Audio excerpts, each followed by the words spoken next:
السلام علیکم ورحمۃ اللہ وبرکاتہ۔ بسم اللہ الرحمن الرحیم۔ امریکہ میں ایک نوجوان کلمہ گو مسلمان تھا۔ دفتر میں کام کرتا تھا۔ دفتر میں کام کرنے والی ایک امریکن لڑکی سے اس کا تعلق بن گیا، اور اس کا محبت کا یہ تعلق اتنا بڑھا کہ اس نے یہ محسوس کیا کہ اب میں اس لڑکی کے بغیر نہیں رہ سکتا۔ چنانچہ اس نے والدین کو پیغام بھیجا کہ میں اس سے شادی کرنا چاہتا ہوں۔ اس کے والدین نے کہا کہ ہماری کنڈیشن یہ ہے کہ ہم عیسائی ہیں، آپ کو اپنا دین چھوڑ کر عیسائی بننا پڑے گا، والدین سے قطع تعلق کرنا پڑے گا، آپ اپنے ملک واپس نہیں جایا کریں گے، جس معاشرے میں آپ رہتے ہیں اس سے بالکل آپ ملا ہی نہیں کریں گے۔ اگر آپ یہ سب شرائط پوری کر سکتے ہیں تو ہم اپنی بیٹی کی شادی کر دیں گے۔ یہ نوجوان اپنے جذبات میں اس قدر مغلوب الحال تھا کہ اس نے یہ تمام شرائط قبول کر لیں اور اس نے شادی کر لی۔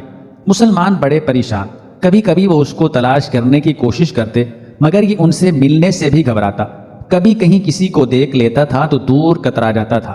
لوگ بالآخر تھک گئے، کسی نے کہا اس کے دل پر مہر لگ گئی، کسی نے کہا مرتد ہو گیا، کسی نے کہا کہ اس نے جہنم خرید لی، کسی نے کہا کہ اس نے بڑا مہنگا سودا خریدا۔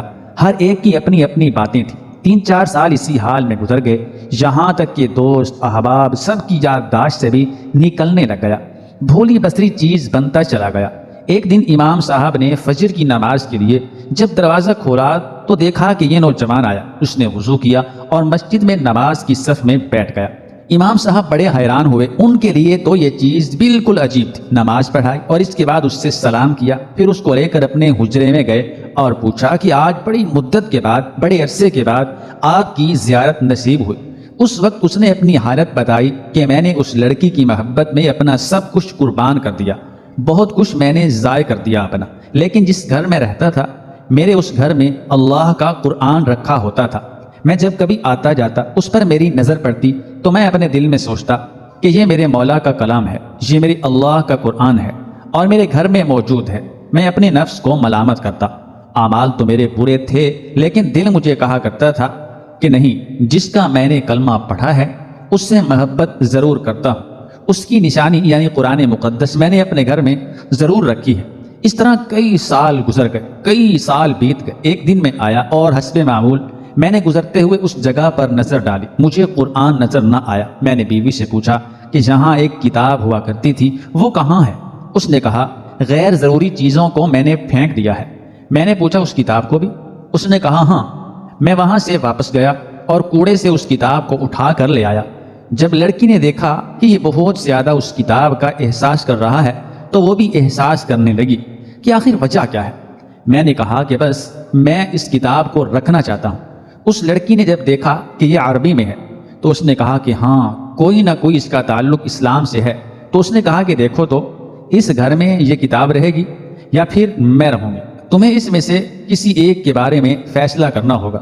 وہ کہنے لگا کہ جب اس لڑکی نے یہ کہا تو میرے لیے یہ زندگی کا عجیب وقت تھا۔ میں نے اپنے دل سے پوچھا کہ تو نے اپنی خواہشات کی تکمیل کے لیے وہ کچھ کر لیا جو تجھے نہیں کرنا چاہیے تھا۔ آج تیرا رشتہ پروردگار سے ہمیشہ کے لیے ٹوٹ جائے گا۔ اب تو فیصلہ کر لے، اب تو اس کے ساتھ رہنا چاہتا ہے یا اس کے پروردگار کو چاہتا ہے۔ جب میں نے دل میں یہ سوچا تو دل نے یہ آواز دی کہ نہیں، میں اپنے مولا سے کبھی بھی نہیں کٹنا چاہتا۔ میں نے لڑکی کو طلاق دی اور دوبارہ کلمہ پڑھا اور اب میں ہمیشہ کے لیے پکا مسلمان بن چکا ہوں۔ دیکھو روزانہ قرآن کو دیکھتا تھا، دیکھنے کی برکت سے دوبارہ ایمان نصیب ہو گیا۔ ایک صحابی رضی اللہ تعالیٰ اپنے گھر میں تہجد کی نماز میں قرآن پاک پڑھ رہے تھے۔ طبیعت پرکیف ہے، ذرا اونچی آواز سے قرآن پڑھنے کو جی چاہتا ہے۔ گھر کا صحن چھوٹا ہے، گھوڑا بھی بندھا ہے اور ایک چارپائی پر بچہ بھی سویا ہوا ہے۔ جب اونچا پڑھتے ہیں تو گھوڑا بھی رکنے لگتا ہے، دل میں ڈر سا محسوس ہوتا ہے کہ کہیں بچے کو تکلیف نہ پہنچا دے، لات نہ مارے۔ پھر آہستہ قرآن پڑھنے لگ جاتے ہیں۔ تھوڑی دیر کے بعد پھر طبیعت مچلتی ہے تو اونچا پڑھتے ہیں، گھوڑا بھی رکھتا ہے، پھر آہستہ آہستہ پڑھنے لگ جاتے ہیں۔